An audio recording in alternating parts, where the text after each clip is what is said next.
Yeah, we should apologize to the listeners for my headset situation. Why?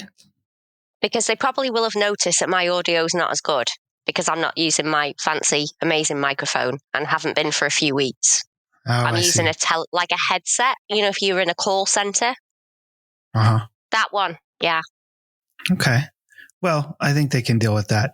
I think they only show up for you anyways. So any audio quality that happens to be Carly's voice will work just perfectly, I think.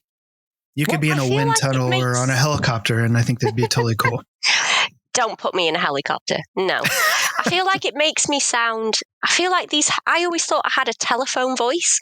I actually think it's the headset that makes me sound a little bit nicer than I actually am. So you think the low quality mic makes you sound better than your real voice and like if we were in front of each other? Because when I was making little videos, I thought I sound a little bit like nicer. I mean, the audio is not great, but I actually sound like a bit more of a human being. So I think you sound just fine in person. I don't think you got to worry about that. There's no squealing and wailing. It cuts that out straight away. Yeah. I haven't seen you in your native environment drunk. So that's the telltale for anybody. Oh my God. This is why I only have 5 friends. Well, 4 now. I mean, hundreds of people have seen me. Thousands of people have seen me in that environment. I have 4 people still standing. One is my husband. That's funny. Well, what have you been up to recently? Anything noteworthy? I went on a boat. A boat? Oh, cool. What kind of boat? I don't know, some weird little boat that was at the... We went to Llandudno, and I went on the weird little tourist boat that takes you out, round the side and round. Like a little floaty thing, that goes in the water. Right, one of them. I mean, it was not secure, can I just say? I was expecting seatbelts or something. What if I fell in? Oh my God, it was scary, but I went on it. They might come back for you if you fall in. Might. Nobody's coming back for me if I fall in the fucking Atlantic Ocean or whatever. You could just see the crew counting how many people are on board. We got 15 people. It's not worth going back for the one. Yeah, it's fine. And then Street's going, no, it's fine. She was never on the boat. Street wouldn't. He would have jumped right in after you. He probably would have once he stopped taking pictures. Right. And you would survive and he wouldn't. And that's the way it would go. It'd be like the Titanic, right? Yeah. Give me that piece of floaty bloody wood. Right. You drown. Yeah. Right. Well, that's exciting. We went on a boat last year to do a whale watching thing. And this was the second time that Shawnee and I had done it, but we decided to force the kids. And when I say force, I don't use that term lightly. They did not want to go. And we made them go because they're getting older and we're like, we're never going to be able to do shit with you again. Get on the boat. And so I do stuff. That's so funny. Right. They're just getting older and they don't want to do anything. So it's you got to make them do stuff. So we get on there and 15 minutes in, all 4 of us are getting seasick. And this boat is it's a big floaty dock. And, the seats aren't comfortable, but there are seats. It was hauling ass into the middle of the bay down in Monterey. And we were all just getting so sick. And the people that work there are just look at the horizon, look at the mountains over there and stare at the mountains. Don't stare at the water. And I'm like, this is not fucking working. And then they're passing out ginger candy and stuff like that. And we're all ready to puke. And, and then we see a part of a whale, I think, and some dolphins, I think so it wasn't uneventful, but yeah, it was kind of cool, but everybody was sick and the kids hated it. And they're like, never getting on a boat again.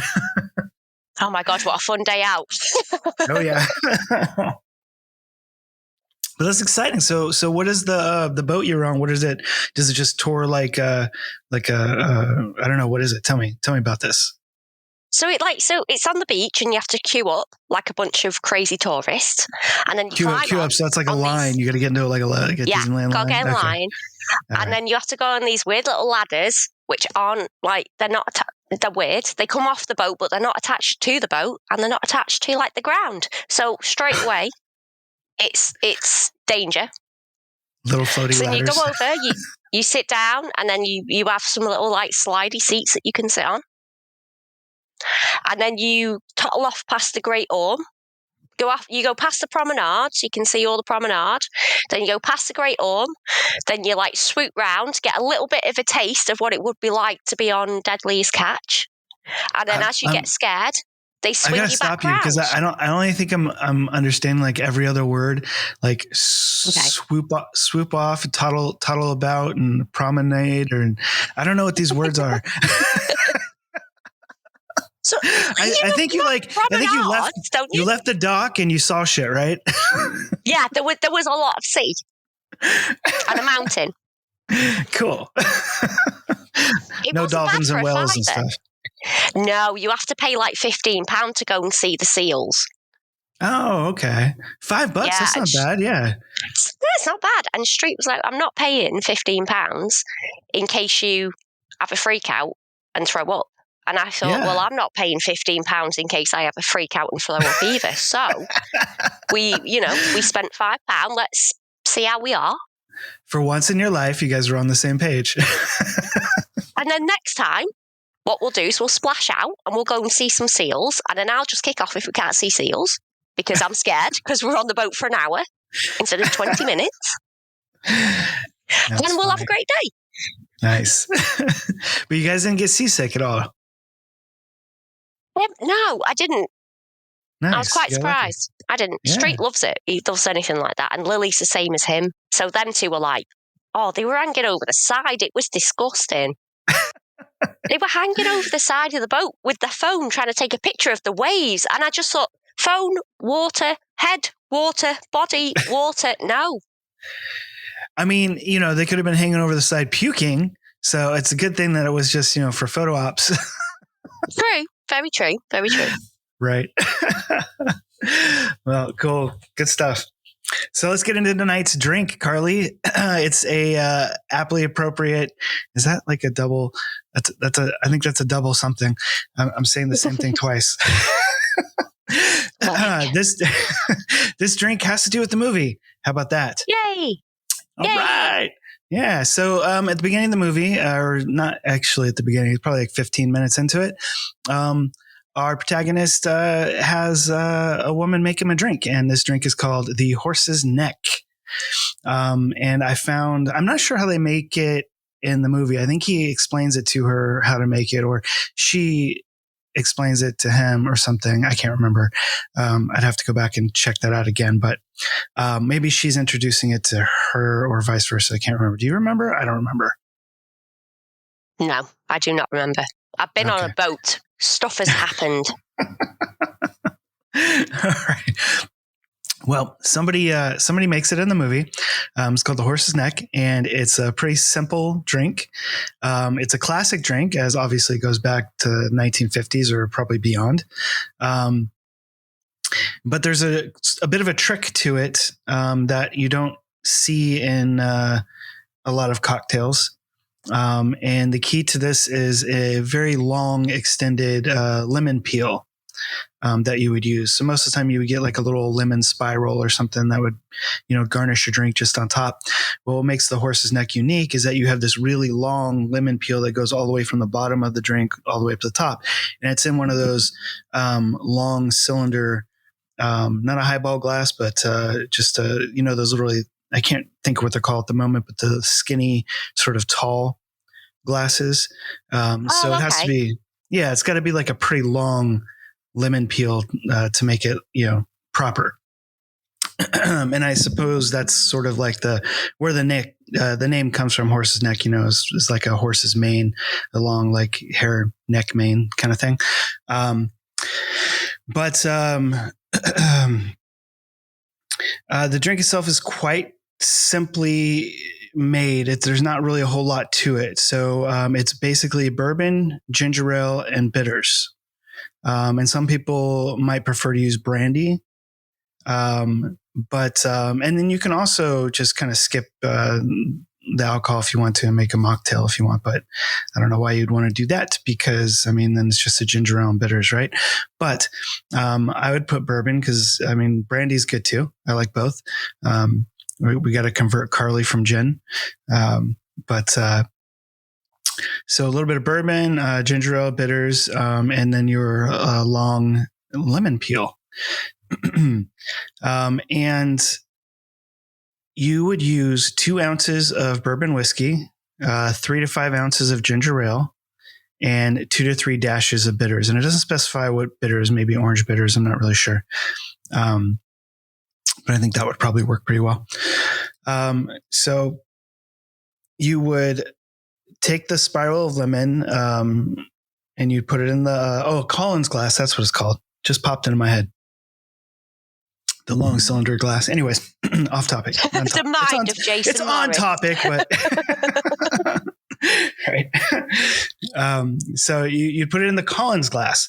You twist it around the inside, and then you would fill the glass with ice cubes, pour in the bourbon, and top it with the ginger ale. You'd add a few dashes of bitters, and you would stir well.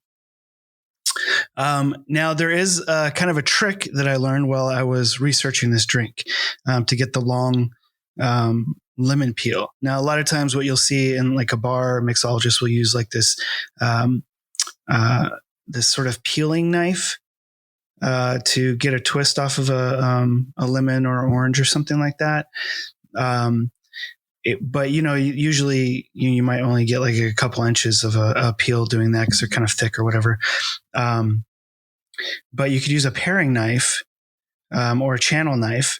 And you start at the very tip, at the very end of the lemon, and then you have to go in one fluid motion, but just kind of take your time to cut it all the way along the lemon and make a little bit of a thinner strip than the fatter strip that the typical knife that a bartender might use to get a spiral.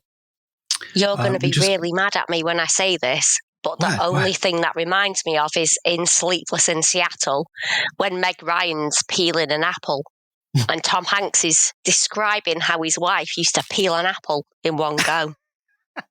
It's exactly what it is. I bet she would have been great at making a horse's neck. There we go. You welcome, Meg. Sleepless in Seattle. Interesting. And that's funny because that movie kind of goes along with this movie a little bit.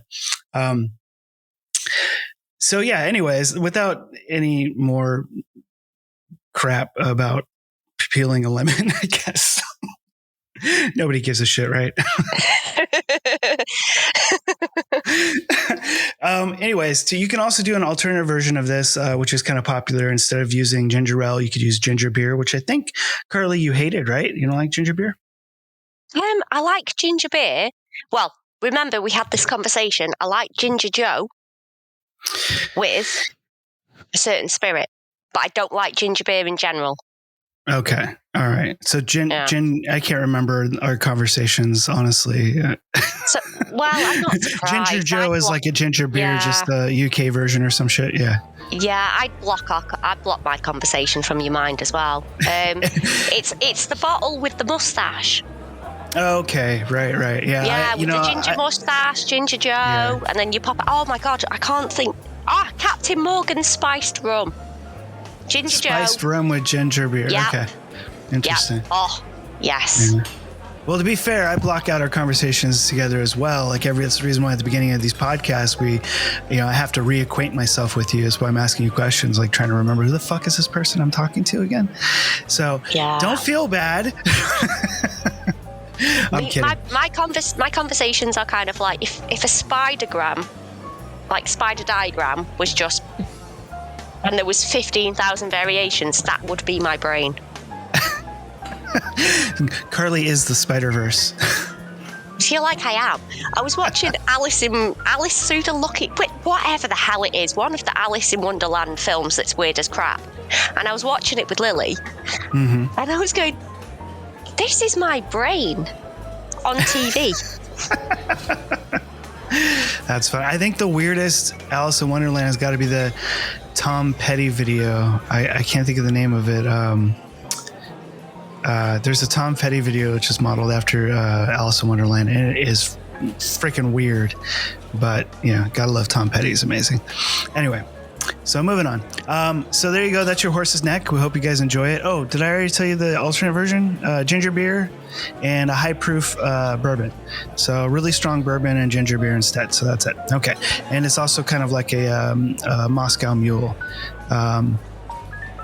If you like those, or a whiskey Moscow Mule. I can't remember what they call those, but it's got a different kind of mule name.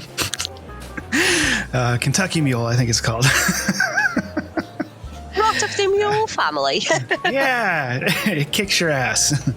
You get kicked by ass mule. Anyway, spiraling. On to tonight's movie. I hope you guys enjoy Your Horse's Neck. And I think some of you guys that are noir fans probably can guess what the movie is. But if not, make your drink and stick around for the trailer for tonight's film.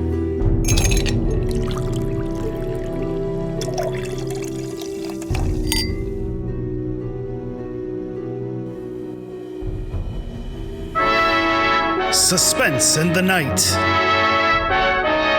Intrigue at dawn. Suspicion around the clock. Did you see Mr. Steele last night? Yes, as I came home, I saw him going to his apartment with a girl. That girl was murdered between 1 and 2 o'clock this morning. Humphrey Bogart with Gloria Graham in A Lonely Place. And Frank Lovejoy, Carl Benton Reed, Art Smith, Jeff Donnell, and Martha Stewart. I was a lonely one till you. What's he doing here? With or without his wife, or tailing me. I've been looking for someone for a long time. I didn't know her name or where she lived. I'd never seen her before. And a girl was killed, and because of that, I found what I was looking for. First, you have to have enough imagination to visualize the crime. You're driving up the canyon. You put your right arm around her neck. You get to a lonely place in the road, and you begin to squeeze. You're an ex-GI, you know judo, you know how to kill a person. Go ahead, brub. Squeeze harder. Suspense grows with every word, every touch, every kiss. You know Dix didn't do it. You saw him after the girl left. But Lochner has a different idea. He believes Dix could have done it. I left his office feeling as though he were trying to warn me. I came here because I wanted to say these things out loud and be laughed at. But you're not laughing. The suspense picture of the year. Let me in. So are you taking to Las Vegas?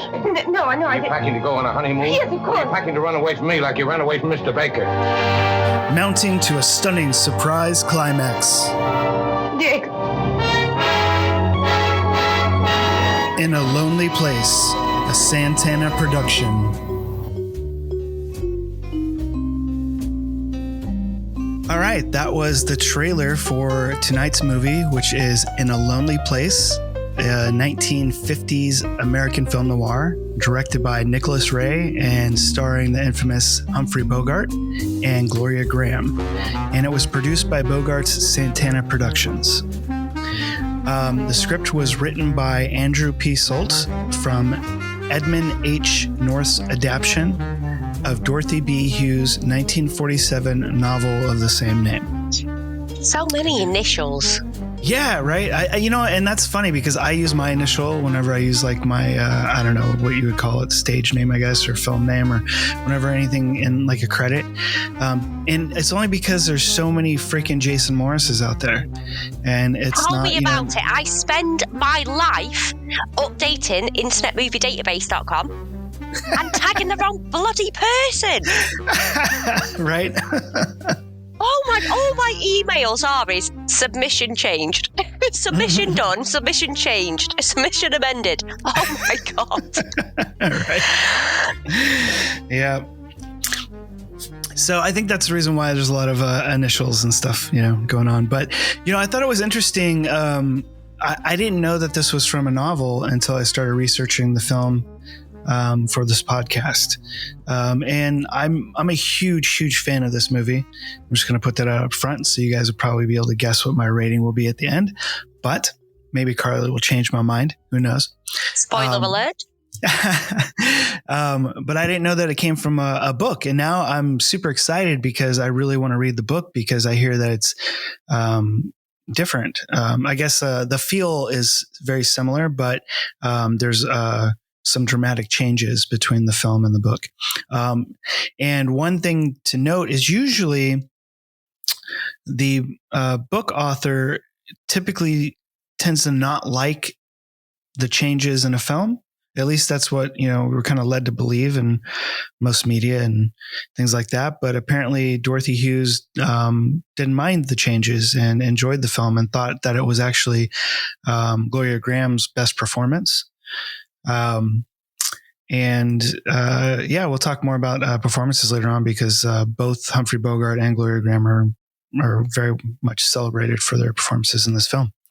But before we go on, we need to do. And now it's time for Carly's super famous in a nutshell synopsis. I'm so excited. I'm always excited when we get to do the in a nutshell. So. There's two. Okay. I have to concentrate for the first one because there's a lot of words. So. Oh. A captivatingly cynical, down on his luck screenwriter is out of hits and quickly accused of murder. He doesn't care though, as he punches and throttles almost every character he comes into contact with. He doesn't care though, which is true. Would you like to hear the second? I would. Backup? I would love to hear the second. Okay. Yeah. So the second backup is there goes Dix again. The second backup? What? No, the second backup of the synopsis in a nutshell. Second backup. Yes. Okay. Yeah. So that is there goes Dix again. I love that one. I felt like it had to have some sort of noise behind it. Oh, that was pretty good too. Yeah. And that works for anybody that's seen the movie. If you haven't seen the movie, you'd be kind of like, huh? But what is she talking about? Yeah. But that's perfect for somebody that's seen it. Cause yeah, he's a bit of a loose cannon, this guy. And I don't know. I really liked that about him because obviously this movie takes place right after World War II. And that's a big part of his character. He was a very celebrated screenwriter before World War II, and then the war happened, and now he's back. And I don't think that we really knew what it was called back then, but obviously he's got some PTSD stuff going on. And definitely. Yeah, and what's kind of interesting is we've seen this before in several other noir films, and I think that they knew that soldiers were coming back kind of messed up, but they just didn't have a name for it. So we were really getting, I think, some real world sort of POV of this happening, during that time frame, because they didn't have a name for it. They didn't know what to do about it. And so we got a lot of characters that were portrayed with these sort of afflictions in noir films, particularly. And I think that Dix is or Bogart's character of Dix in this film portrays that in such a, I don't want to say classic kind of way, because really you feel for this guy. Like, you like him. Like, he's very likable in a lot of ways, but he has some massive anger issues, but you can tell how he's very internalized, and they never really come out and say that this is related to the war or like anything like that. But you can really, it's like this really nuanced kind of performance where, I feel like he might not really have been this way before. And now after the war, he, it's effective in a certain way. Maybe he's always sort of had that anger in him, but maybe not quite so fly off the handle. Because even but after, it's kind of been unleashed. It's kind of been like acceptable for that to be a part of him. So now he can't put that part somewhere else. It's now a part of who he is. Yeah. Absolutely. Yeah. And the interesting thing is that he is able to stop himself a few times in the film. And you can relate that either to maybe his girlfriend stopping him or him stopping himself, whatever it might be. But he's able to kind of, put the genie back in the bottle, so to speak, and not step over the line, which is, from what I understand, one of the major differences between the movie and the novel. So I'm super excited to get a hold of the novel. But and that adds just more credibility to his character, because a lot of people do struggle. And we don't want to think of anybody, with PTSD or even if just somebody in general just has anger issues. It's not necessarily that they're a bad person, but, they just might need help in some way. And I think in this time period, like in the 50s and, after World War II in the 40s, I think that wasn't something that was, not only acceptable to ask for help, but there really wasn't help to be given. And so it's always interesting when I see these films where they sort of demonstrate this sort of PTSD sort of characters without really, having a name for it or even knowing what they're doing exactly from that time period. Yeah, it's kind of interesting though, because it's kind of like people kind of like, if you've got anger issues or you're labeled with having anger issues, that's such a negative thing. Oh, he's got anger issues. She's got anger issues. It's probably because, situations have arisen and it's not been very pleasant. But to me, having an anger issue, it's an emotional issue. Whether you burst into tears every 2 minutes or you yell and scream every 2 minutes, it kind of boils down to the same thing. It's just how your brain sort of lets you react. Yeah. And that's a great thing to bring up, because I do think that everybody sort of interprets trauma differently. And I don't think that that's totally conscious.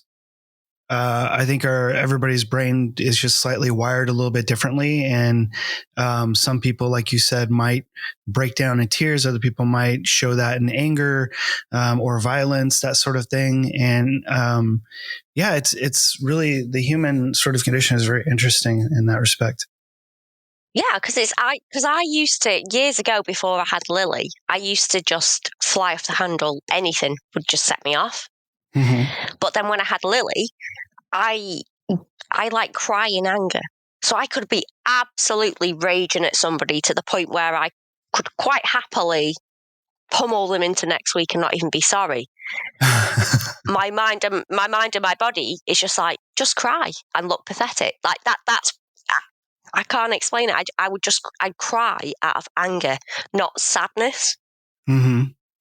And that's interesting, because I think I became the exact opposite. I think when I was younger, like I was able to really internalize any of that sort of like those elements. And then now that as I get older, I think I just become more fed up, or I'm just not as good as at covering it up. Yeah, exactly. Yeah. And I have gotten worse at flying off the handle. And it's one of those things where it's like, it took me a lot of time and a lot of work with my wife in order to sort of figure out how to control that. Because when you're younger, you don't really have any sort of springboard or anybody to really kind of keep you in check per se. But then, in my situation, like getting married and being with somebody for like 20 years or whatever, you have this constant, person in your life that you live with that, it can help sort of balance you in a way. So it's taken me a long time to, like, me personally, to sort of figure out how to keep that back in check. As to where when I was younger, it was just something completely different. And now that I'm older, it's like, screw the world, fuck everybody, get off my lawn. See, I have that attitude, but then I'm like, okay, never mind, I'll just go and do it anyway. But the problem is, I feel like I don't lose my temper. I don't let myself lose my temper, because when I do lose my temper, nobody can bring me back, not even street. When I go, and people don't believe me because I'm so kind of like placid, even though I have little spurts, because my thing is sarky. I'll be sarky and I'll make some sort of like sarcastic comment that makes you feel like shit to get my point across, and I'll leave it there. So that's kind of how I deal with it, because if I actually lost my temper, if I knew that I was upsetting somebody, I would just carry on going. That would kind of fuel me more. Oh yeah, interesting. And it's only ever happened once in my life, and it would fuel me more, and I'll just keep going, because it's kind of like a dog with blood. I'll keep going because I know I've got you. So I'm not, and my brain is just, my mouth is yakking, and I have no control over what, and I know full well this is not good. So I think that's why I've become so placid over the years, because I don't ever want that little naughty demon to come out and be mean. And with that said, folks, we're currently looking for a new co-host for the Speakeasy Noircast. Because I'm going to kill Jason with a fork. Right. It'll happen someday. So if I go missing, folks, you know what happened. He said it was okay. No, I feel you. I'm kind of the same way, but I feel like I've personally had to do a lot of work to sort of, realize when I get that way in order to not let it happen, and sometimes it's like, it's difficult because you're kind of at odds with yourself. And like, say for instance, I know we're getting kind of deep here in the psychological bullshit, but like if me and my wife got into a fight or something like that, sometimes like, just leave me alone for 10 minutes. Just leave me alone. Let me calm down, kind of thing. Okay. Just, and then I'm like, how come you don't ever come out and see if I'm okay? It's like, she's like, cause he told me to leave you alone. I'm like, but, and it's this constant, like, conflicting so sort of thing. That's like, I'm like that. You are like me. I will sit there and be like, I'm not interested. I don't want that. And the street will always go, do you want some tea? Do you want some food? Do you want to calm down? What would you like me to do?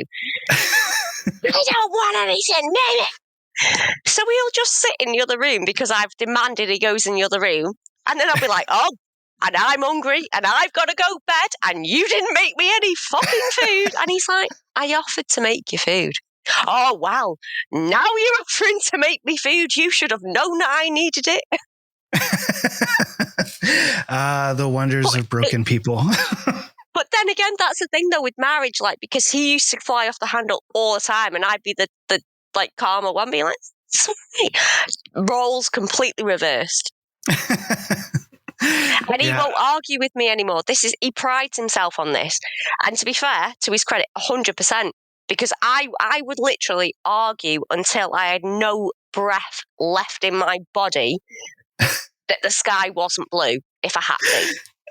Wrong or right? It's like, doesn't matter. I don't care. I'm too involved. I'm too invested. I've wasted too much time arguing. I'm not backing down. I don't care. Carly is to the death. Yeah, and he'll just look at me like, you're being a prick. I'm not talking to you.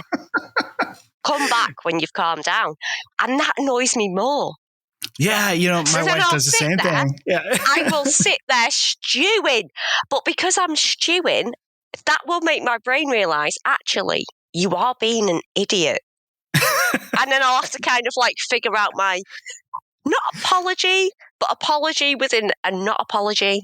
Right. Yeah. That's sort of like So, like, graceful. I'm I not wrong, but yeah, I recognise that the sky is blue, but it kind of wasn't because of you. It was kind of because I needed to get some air because you made me mad. So I went outside and kind of realised for myself. So, would you like some chicken nuggets? yeah, it's so funny. It's funny, not funny.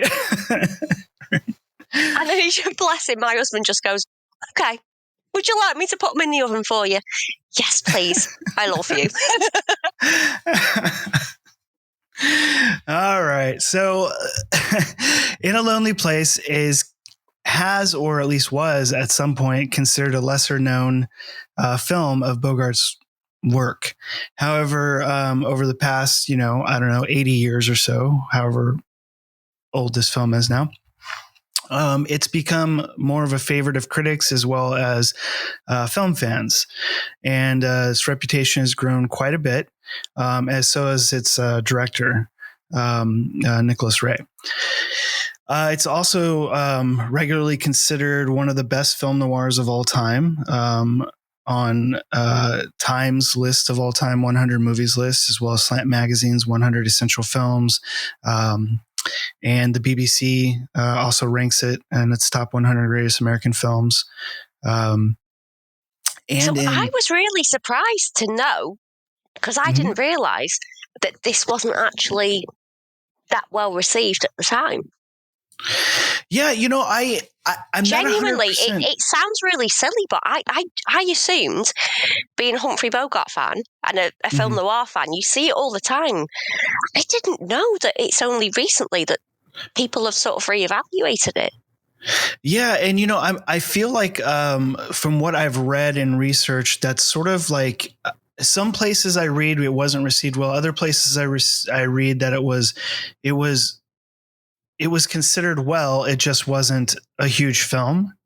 And I think because maybe it was just kind of, Bogart was a star, right? And even though like noirs were a thing back then, there really wasn't a name for noirs either.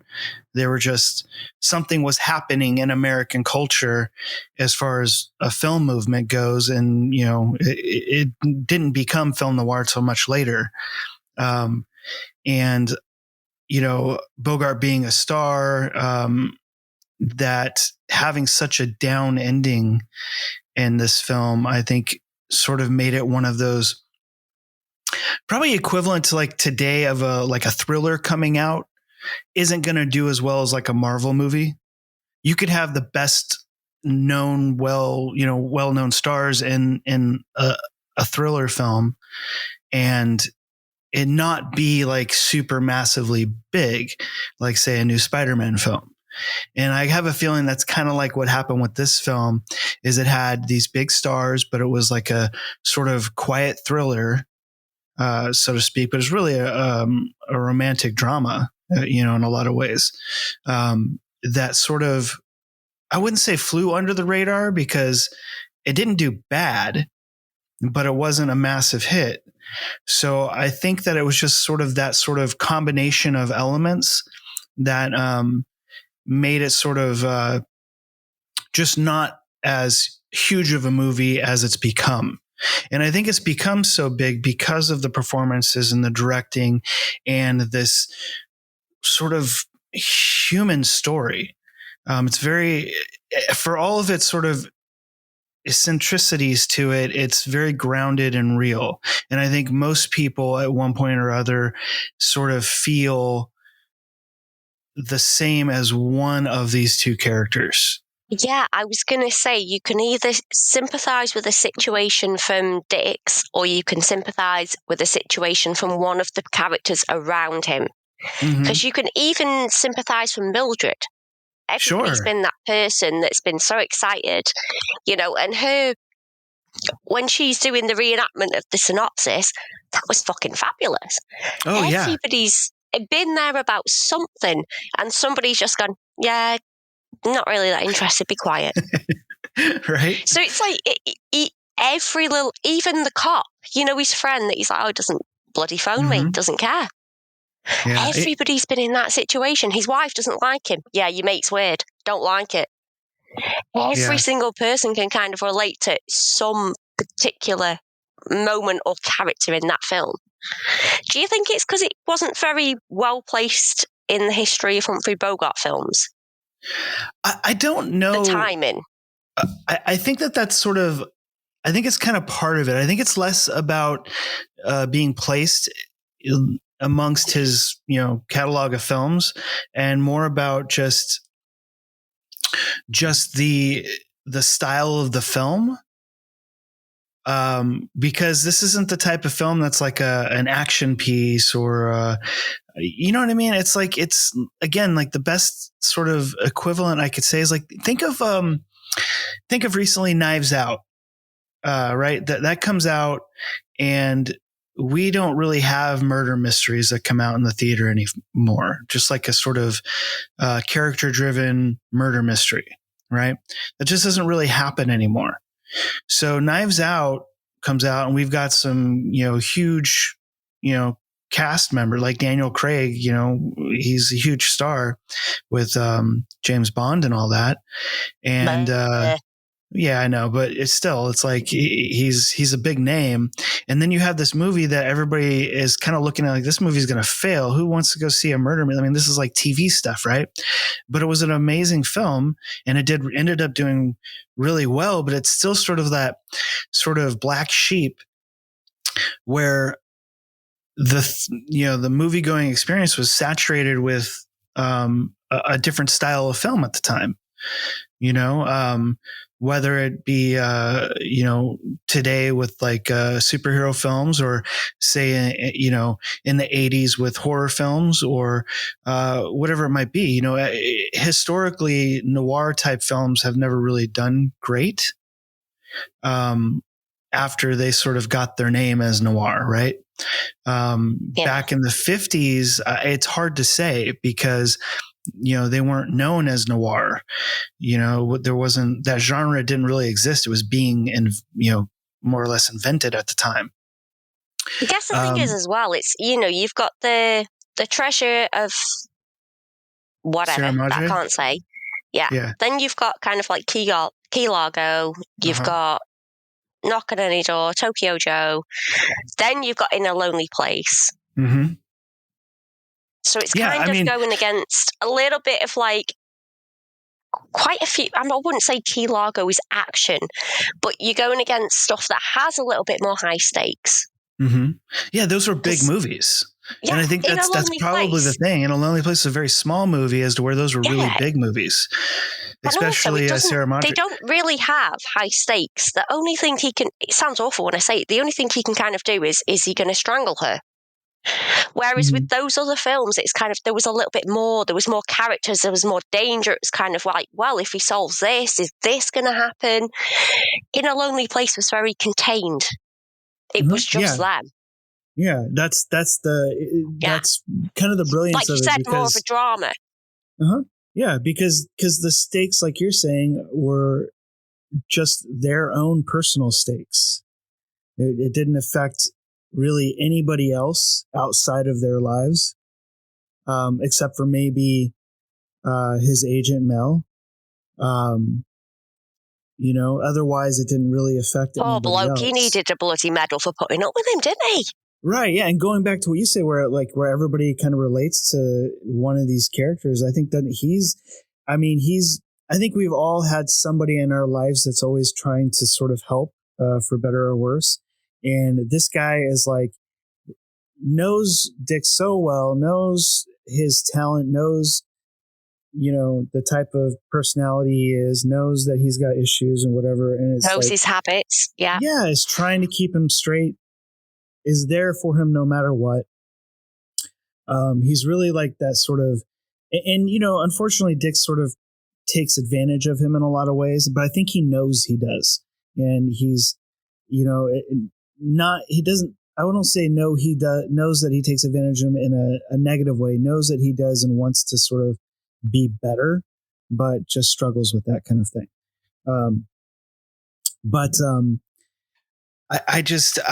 I think that it really just had to do with the smaller aspect of the film opposed to bigger movies surrounding it. People, I think, wanted to maybe see Bogart in a continue the bigger films. But then again, this is from his Santana, labels. So, they don't have that kind of cash that a studio is putting up. And I think that's the thing is as well, people don't like to see a reflection of themselves as much as they kind of like, I can really connect with this character and I really kind of see them in me. Mm-hmm.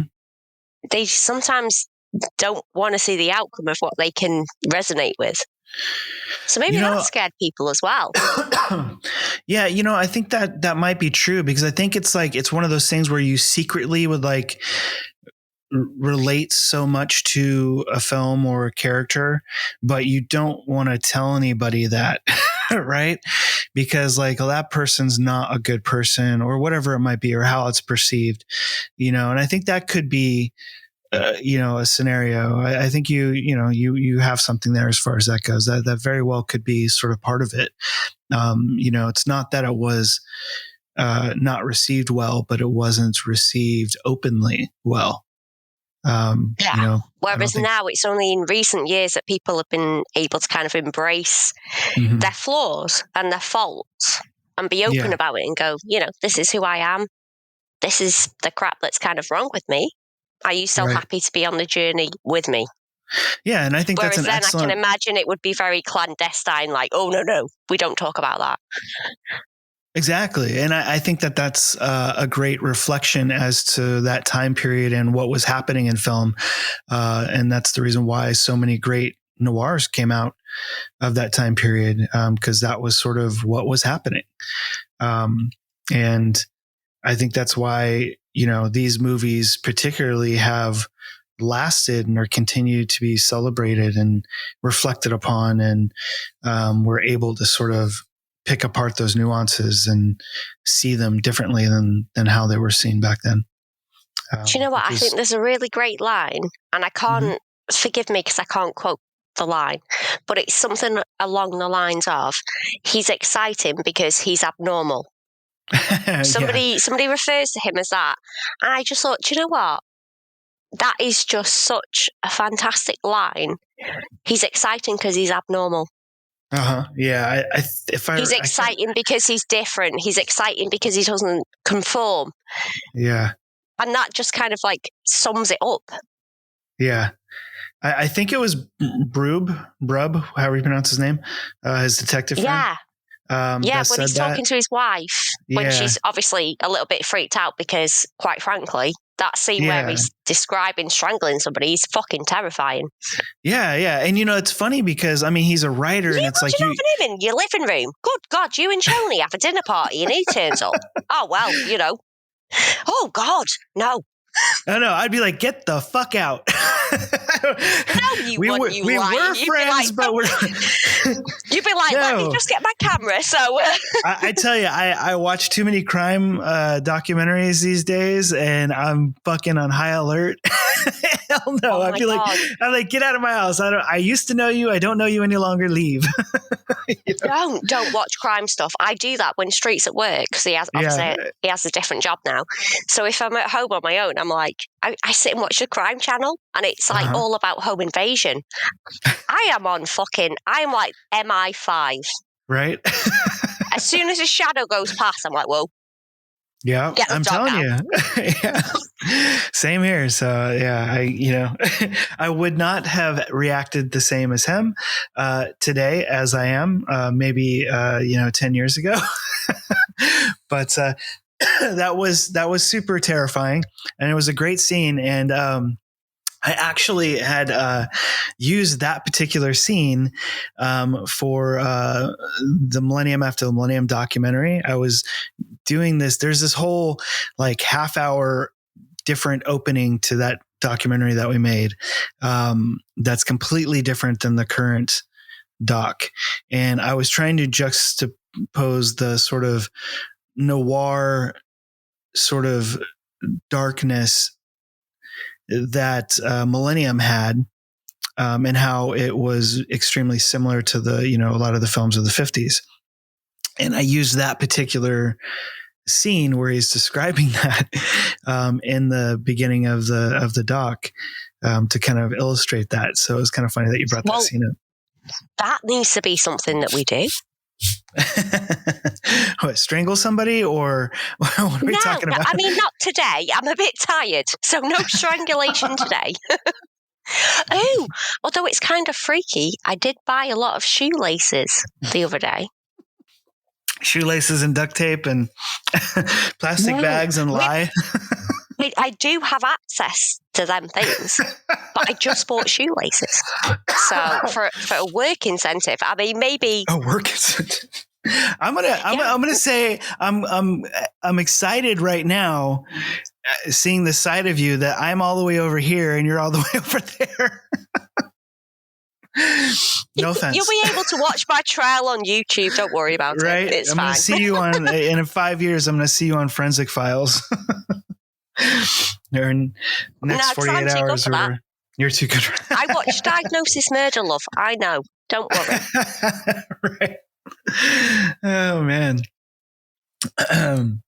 It's funny because I did watch an episode of, I can't think of what it was, but it was Forensic Files, or I don't know, maybe the new, I don't know. I can't remember what show it was, but there was a guy who planned a heist, a robbery, from watching TV shows like Diagnosis Murder and Columbo and all that stuff. He would sit there and take notes from all these shows, trying to figure out how not to get caught.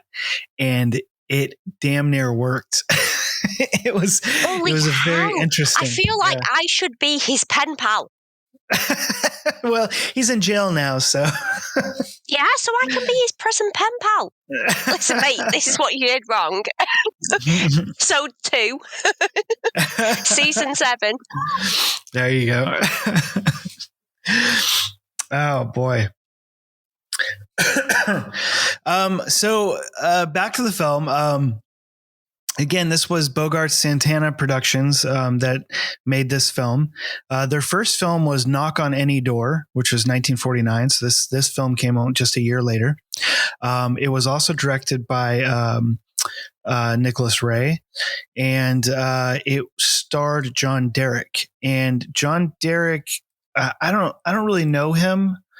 I'm sure other people do, but I haven't seen any of his films that I'm aware of. He looks kind of like a, I don't know, Zorro or something like that. Like he's got that little pencil mustache and whatever in the photos I've seen. But he was originally considered for Steel. And because I guess Dix was supposed to be much younger in the book. But anyways, Bogart ended up playing him. Andrew Solt, who developed the screenplay with Robert Lord and with the director, Ray, they supposedly were trying to keep it very close to the source novel, but it came out extremely different. With, I guess, Dix originally in the novel was supposed to be sort of chasing women, and I don't know if he's like a womanizer. I haven't really read it or anything, but from what I can understand, he was more of like a woman chaser, as to where in this film he was kind of being chased by women, for the coat check girl and then his new neighbor and whatnot. So they sort of like tonally changed his persona quite a bit, which I think worked pretty well. And the differences that I'm seeing between the film and the novel is kind of similar to Nightmare Alley, to where I think that some of the tonal changes that were made between the original film and the Guillermo del Toro film kind of, in my opinion, sort of ruined the likability of the character. And I think having made those changes for Dix in these, in this project opposed to the book, I think really helped the audience relate to him more on certain levels, and made him more likable. So I thought it was so interesting that apparently the Lauren Bacall was supposed to be in this film as well. And I think when you know that information and you watch the character, you go, oh, hell, yes. Yeah. I can see that, them two playing off each other. Yikes. Oh, yeah. Yeah. No, they're great together. I think Graham was great in it as well. Definitely. Yeah. There's certain, I guess, actresses or actors really that you could just see playing a role just as well as somebody else. You know what I mean? It's like, sometimes it's really hard. And then other times it's like, I can't see anybody playing this, but that person. I thought Gloria Graham was fantastic. Absolutely. Yeah, totally. And that didn't happen, because the studio wouldn't loan her out because they were scared of Santana Productions. They were worried that this independent studio would end up being the downfall of the major motion picture studios, which is interesting. Yeah. So it was sort of like, I hate to bring up Miramax or the Weinstein Company, but they were, from what I can tell, they were kind of the first, major independent player as far as independent films go. And it didn't really happen,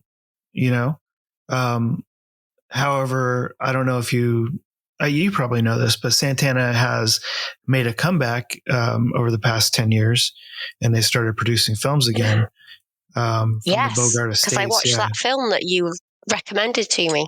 Yeah, and you hated it, which... Well, I hated you because you got a fucking hat. Right. Yeah. Yeah. Yeah. So I think that they've made things go in a circle. I think that they've made like 2 or 3 films now, and White Orchid is the one that Carly's speaking of right now. But I recommend it. I think it's good. Carly just doesn't like female characters. And also, I'm bitter that Jason has a Bogart hat. Yeah. But other than that, it's all good.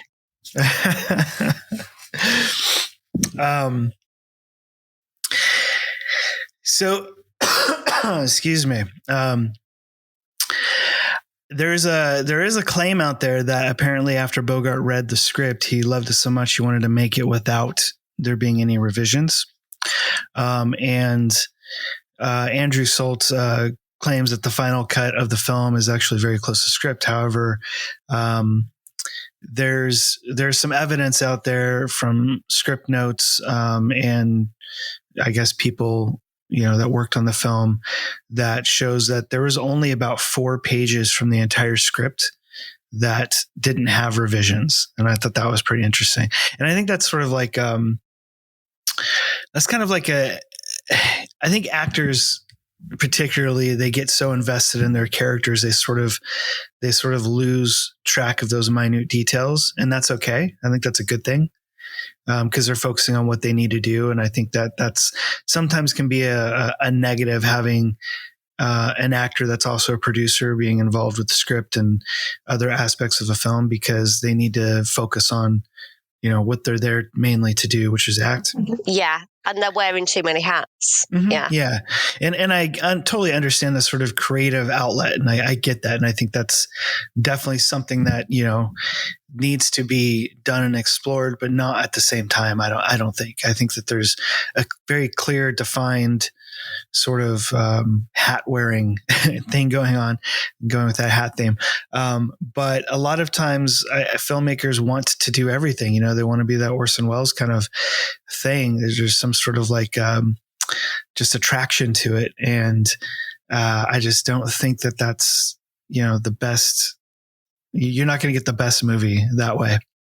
So I think that just, whether it was Nicholas Ray or whoever allowing Bogart to kind of believe that, I think that was a great move, because obviously that's not the case. If only 4 pages out of a 140 page script had no revisions, those are some massive revisions, and a lot of times it was said that he would make the changes on the day of shooting. So not a whole lot of, I wouldn't say a whole lot of consideration or thought went into it, because, you never know. Maybe he could have been considering it for a long time. Mm-hmm.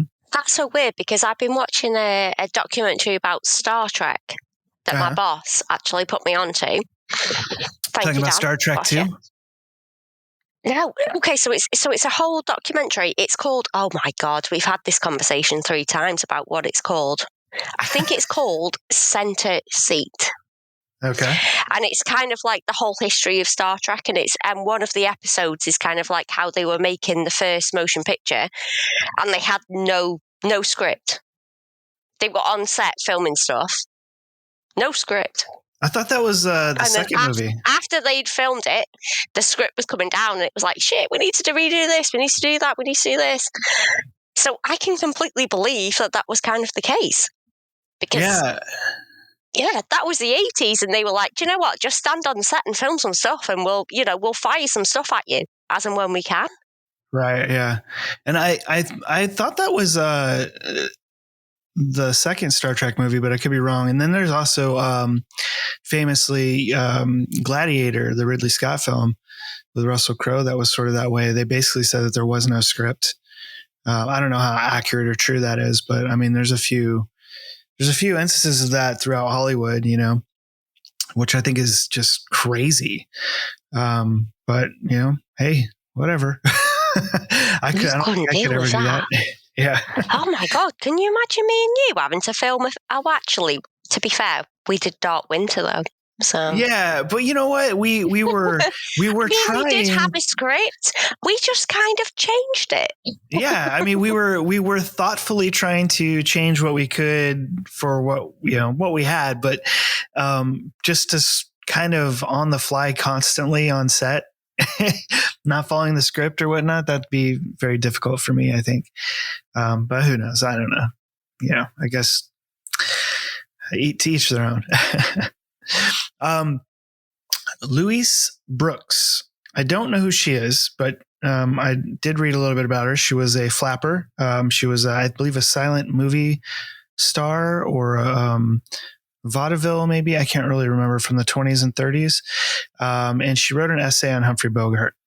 And she felt that the role of Dixon Steele was the closest to the real Humphrey Bogart that she knew.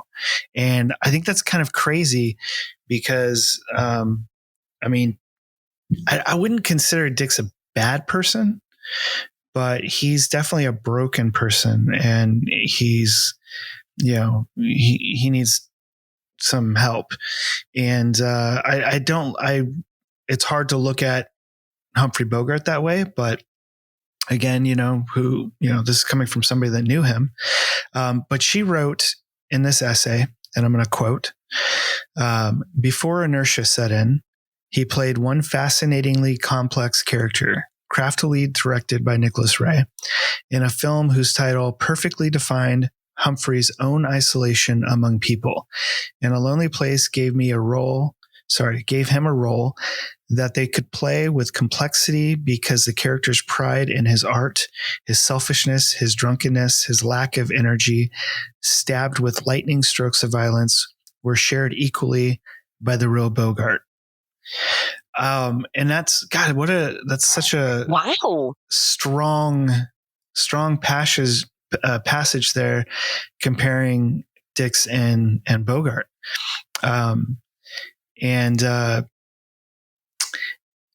I guess there's also an incident that happened aboard his boat was also called Santana. There was an incident aboard Santana where apparently Lauren Bacall became extremely frightened of him because of some violent outbursts that he had. And I couldn't really figure out what that was, what happened or why or any of that kind of stuff. But so it sounds like Bogart had his own demons going on as well, which I can understand him wanting to play this character. Yeah, definitely. Yeah. So maybe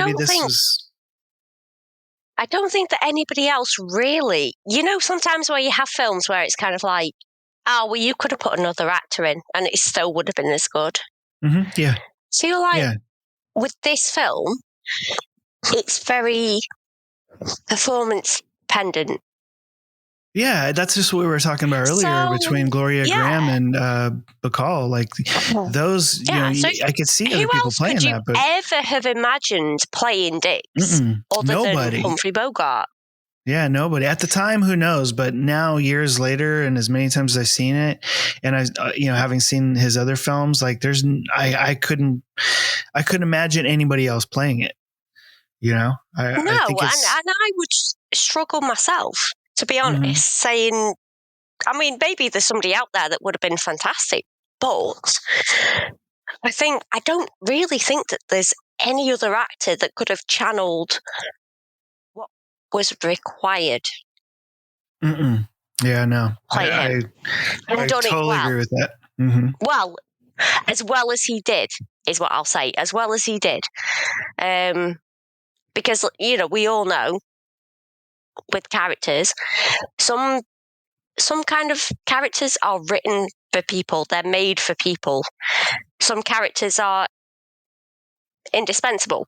You could slot somebody in, it'd be the same thing. Because there's all the elements that you're relying on. I do think with In a Lonely Place, it relies very much on him and her and their relationship and what comes from that. So I think I genuinely don't think that anybody else could have done her role or his role, even Lauren Bacall, and I love her to pieces, but I don't even think perhaps if she did that character, I don't know whether it would have come across the same. Probably not. Probably not. I think that she could have. I think there would have been something, because they were so connected. I feel like potentially that it wouldn't have quite sat right. Yeah, and I think that probably just comes from having seen her in the film already. I think that it would be different, but I think that she would have been pretty good in the film. But I think Bacall was probably a bigger star. I could be wrong on that, but I think she's probably more celebrated these days. But I think with this particular role, I think you needed somebody that wasn't Bogart and Bacall. Right, I agree. And I think that it being works, so close. Yeah, it works for certain things, and it's amazing. But I think for this particular story, if you'd have had Humphrey Bogart and Lauren Bacall, I don't think they would have meshed in the way that would make you be invested or feel certain things to his character and feel certain things to her character. I think it would have potentially not been as authentic, I think is potentially the word. And having you say that right now, I kind of agree with you, because I feel like probably their own real personalities would have, or their own real relationship dynamics probably would have come to the surface, which is different than what the characters are in the movie, with the exception of maybe Bogart's, because of how closely related he's considered to this character. But that potentially could have been a negative, having her play that. So yeah, good point. It is. Ginger Rogers was also considered for the role of Laurel Gray, but wow, really? Yeah. And then Gloria Graham was Nicholas Ray's wife at the time, and it's interesting because they were not doing well in their relationship, and they ended up separating while they were shooting this movie, and even going as far as to Graham having to sign a document stating that she will basically listen to Ray's direction and requests without giving him any shit, more or less. Oh my God, I would never sign a document like that. Right. So I don't know exactly what was going through them, but it says in there, it's kind of funny. So Graham and Ray's marriage was starting to come apart during filming, right? So Graham was forced to sign this contract stipulating that, quote, my husband, Ray, shall be entitled to direct, control, advise, instruct, and even command my actions during the hours of 9 a.m. to 6 p.m. every day except for Sunday. I acknowledge that in every conceivable situation, his will and judgment shall be considered superior to mine and shall prevail, unquote. And Graham was forbidden to... Sounds like a Captain America speech. Oh my God, man. No. Graham was also forbidden to nag, cajole, or tease, or in any other feminine fashion seek to distract or influence him. Oh my God, I bet she had a barrel of laughs on this fucking film. Jesus Christ. Poor woman. It's pretty it's pretty drastic there, but I mean, who knows? I mean, maybe she you look at it from a creative perspective, and Nicholas Ray is a great director and she's a great actress, and sometimes, conflicts arise, and when you're in a relationship, you know how to push people's buttons, right? So maybe that sort of strong language had to happen, so they weren't pushing each other's buttons, during the filming. Oh yeah, maybe. Yeah, to be fair, I mean, I'm a bit of a wind-up merchant, so unless I had some legal paperwork that was like, you're going to get sued, okay, maybe I won't make that joke or be a pain in the arse today. Right? Exactly. I honestly think that's what it was. He even resorted to sleeping in the dressing room instead of going home because their relationship was falling apart. And he would just, tell people he was working on the script, but really he was avoiding going home. Oh, what a sweetheart. See, I'm now emotionally invested in behind the scenes. Bloody hell. Right?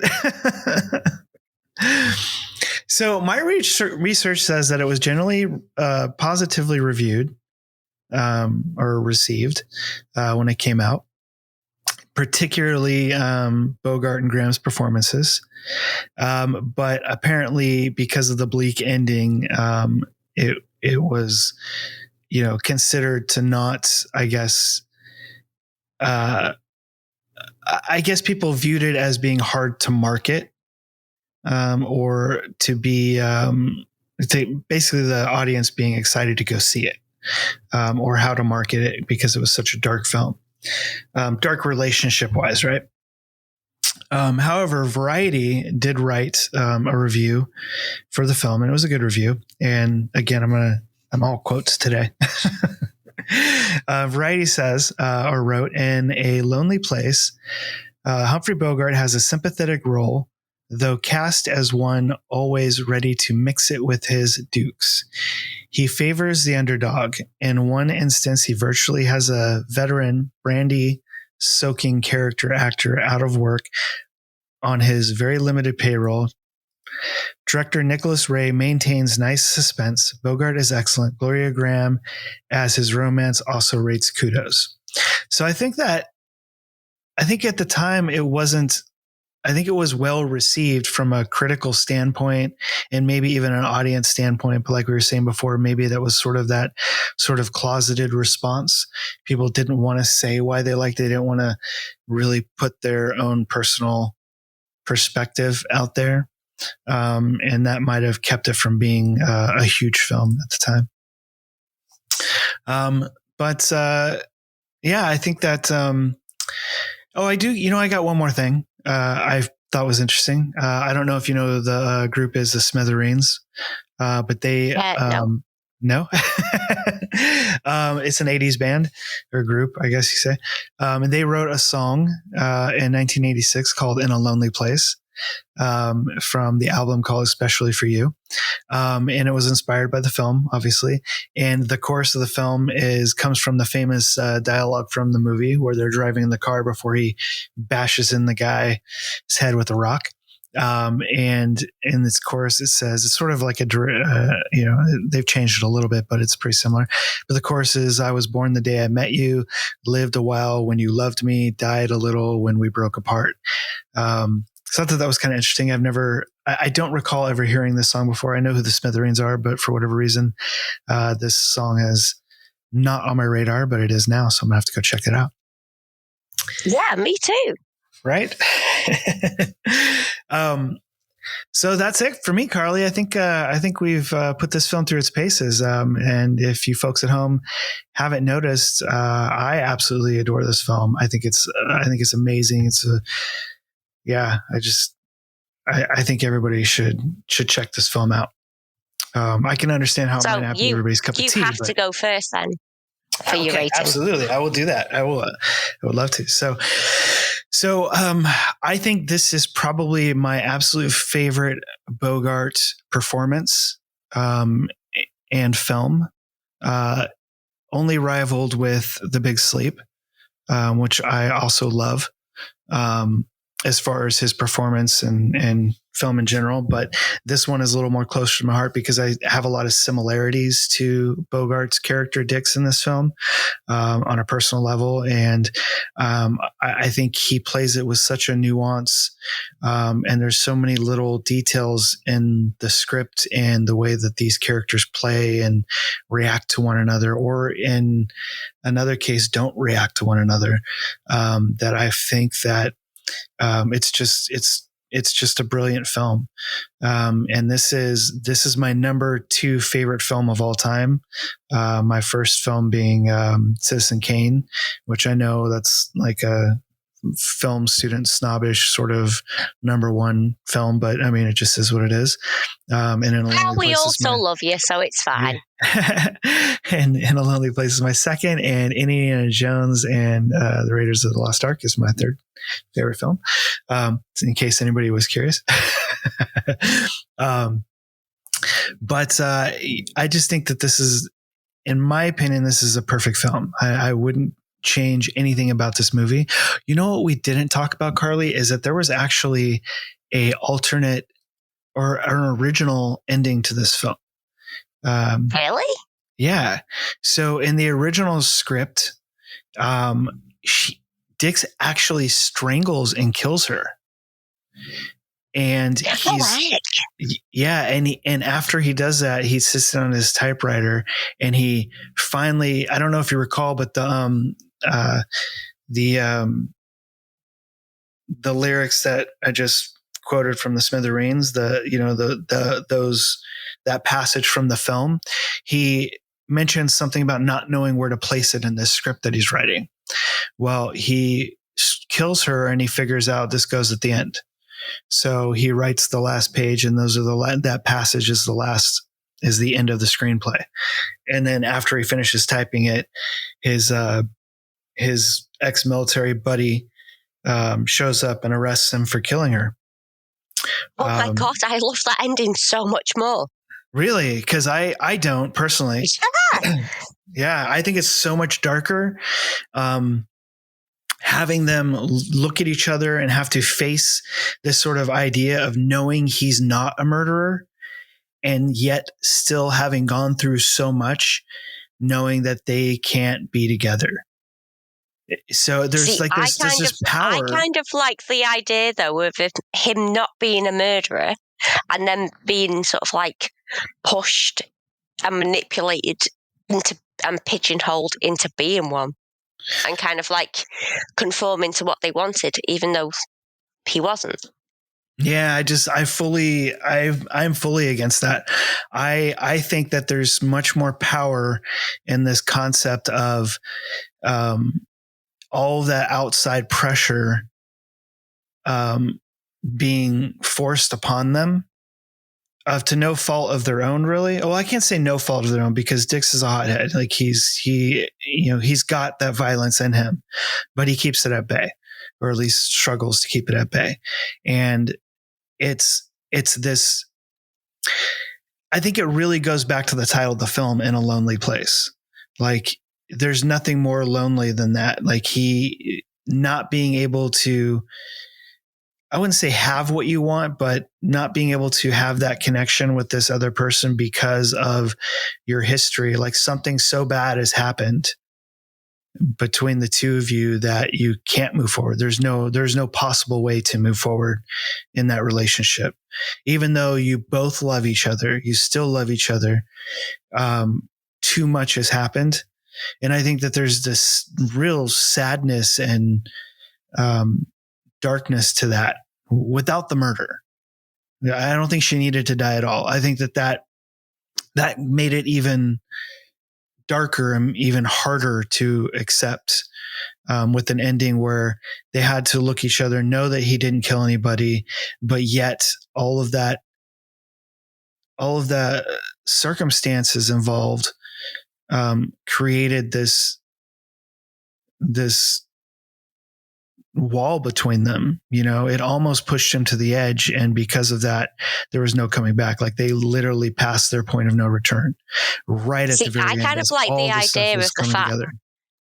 I kind of like the fact that the darkness created a monster that wasn't necessarily there before.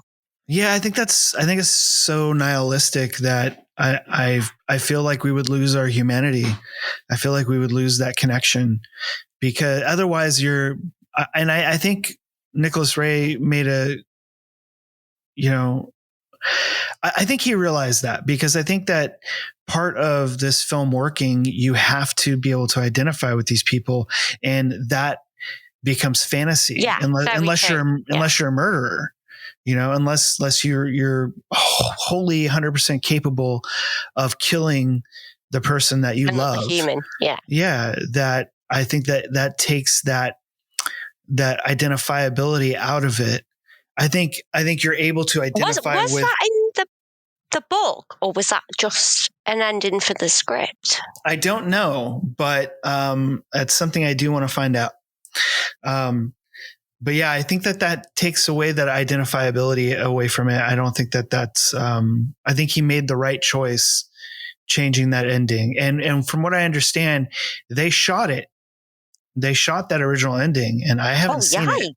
I hope it's out there somewhere, because I really would love to see it. But they shot it, and after he shot it, he didn't feel right about it. So he kicked everybody off set except for Gloria Graham and Bogart and I think the guy that plays his agent. I can't remember exactly. But and then they just reshot it on the fly. They just worked it out until that ending works. So that whole ending, as in the film right now, is completely ad-libbed and made just by working with the actor and the director working with the actors. And I think that's brilliant, honestly. That's amazing in itself. Yeah. So yeah, going back to my critique, I think that it's a perfect film, and I think that was the right choice to change that ending. But I can't really say anything else about the film. I just think it's so relatable on many levels. Anybody that's been into a volatile relationship or has had outside forces working against you in that sort of way, even anybody that has suffered PTSD or has any sort of issues of that sort. Or challenges of that sort, I should say, I think can really find relatability to this film and the characters' nuances and how this sort of plays out. It's one of those films that's so dark and relatable that it's hard to not enjoy it if you've had those sort of elements in your life. And again, it's just one of those types of movies where I don't think everybody's going to love this film, because I think it's only going to really work for those that have that sort of life experience. And I think other people might find it a little silly or implausible. But who knows? Maybe not, So I give this 10 gens out of 10. Woohoo! You're up, Carly. Okay. So actually, we need some sort of sound effect, because I also give it 10 out of 10. All right. It's going to be applause. Yay! Yeah. Yay! We'll just do a fake sound effect. Woohoo! Poo, poo, poo, poo. Yeah, for exactly the same reason. I did have a few gripes with it. Oh, I want to hear your gripes. Tell me your gripes. Well, but it's in context of it being a film noir. That's so, for okay. example, for a film noir, it's far too bright. It's too happy. Like that, the imagery is too happy and it's too bright, and there's flowers, and it's just that doesn't work for me. However, the film itself does. Okay. And the film ticks every box, like we've discussed. You know, your inner demons, showing them, accepting them, working with them, having people where you're being affected by them. I think it's one of the most fabulous films that I've ever seen that deals with human conflict and deals with it well. Nice. And, you know, I really wanted to bring up your film, Intruder. And I meant to do that earlier when we were talking about PTSD, because there's a lot of similarities.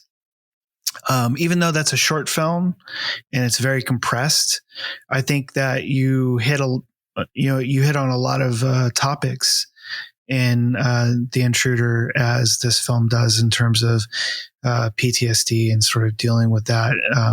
Obviously, you know, you didn't have the time to play it out in the same way, but it's, you know, it's not without, you know, bringing up that there's definite similarities there.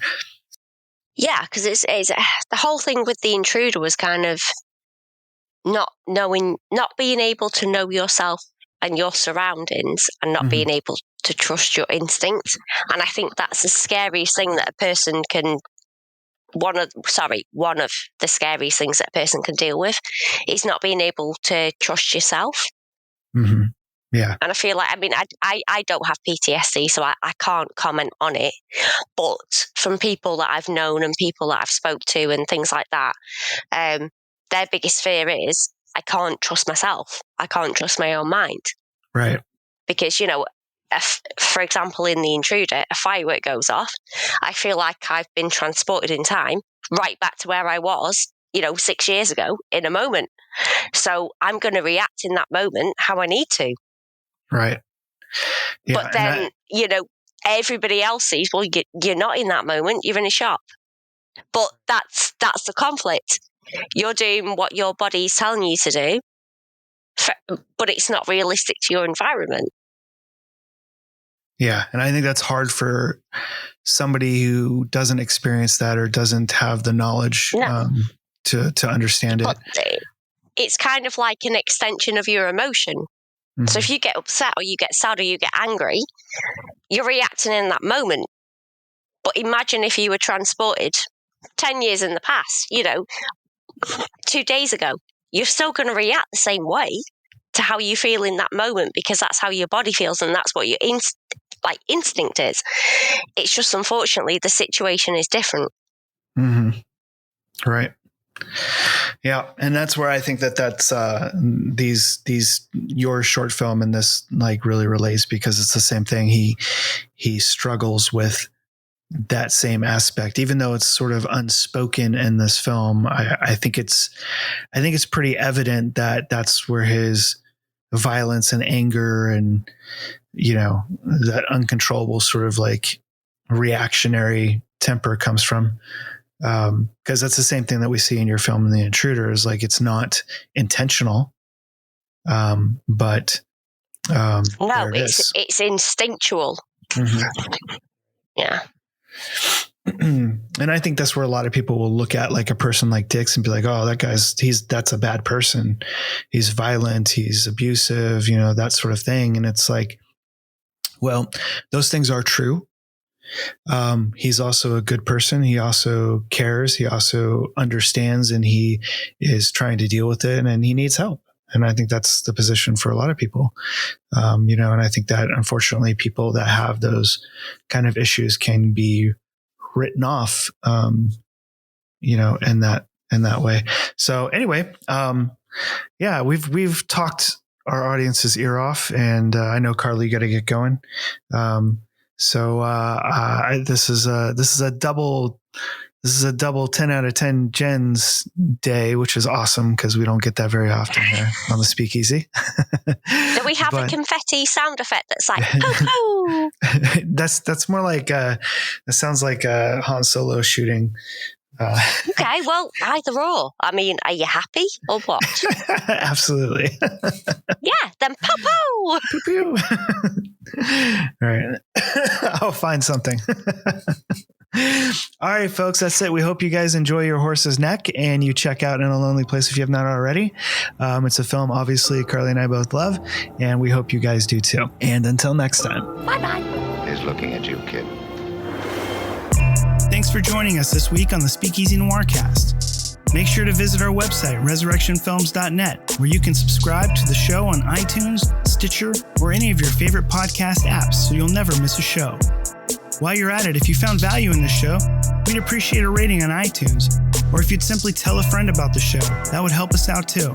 If you like the show, you might want to check out our book, The Dark Side of Acting Up, and The Dark Side of Acting Up Volume 2, now available on Amazon. Or you can check out one of our films, also available on Amazon Prime. Be sure to tune in next week for another episode of the Speakeasy Noircast.